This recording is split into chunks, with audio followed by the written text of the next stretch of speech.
MBC는 인하대 여학생들을 상대로 한 딥페이크 성폭력 사건을 계속 전해드리고 있습니다. 보도 이후 비슷한 피해를 당했다는 학생이 어렵게 MBC에 연락을 해왔는데요.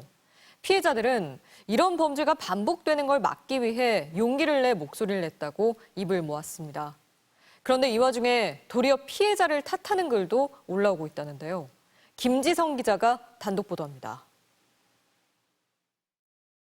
인하대학교에 재학 중인 구모 씨는 지난달 모르는 사람에게 SNS 메시지를 받았습니다. 여성의 나체에 구 씨 얼굴을 붙인 딥페이크 합성물로 문제의 텔레그램 채팅방에 올라온 걸 누군가 구 씨에게 보낸 겁니다. 1000여 명 정도 되는 사람들이 제 사진을 보고 그렇게 얘기를 하는 게 너무 무서웠습니다. 익명의 발신자는 구 씨의 지인들에게 합성물을 보내겠다거나 약을 먹여 납치한 뒤 성폭행하겠다고 위협하기도 했습니다. 입에 담기에도 어려운 끔찍한 협박에 구 씨는 바로 경찰에 신고했지만 용의자는 아직 찾지 못했습니다. 텔레그램 안에 있는 사람들까지 다 제 과까지 다 알고 있는 것 같더라고요. 강의실을 찾아올 수도 있다는 불안감.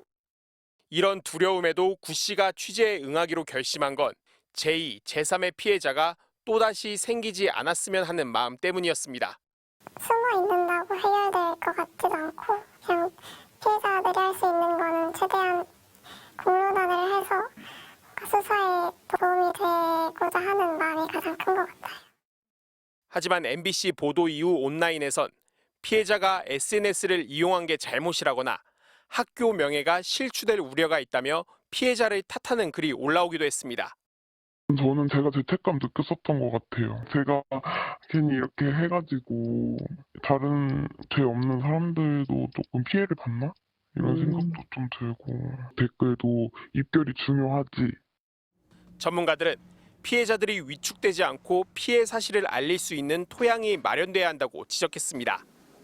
이런 일들은 사실은 곳곳에서 벌어지고 있죠. 근데 그게 얼마만큼 이제 공론화되느냐는 피해자분의 신고나 그리고 그렇게 해서 이 문제를 해결할 수 있다라고 생각하게 되는 어떤 사회에 대한 신뢰나 이런 문제가 다 영향을 미치는 것 같아요.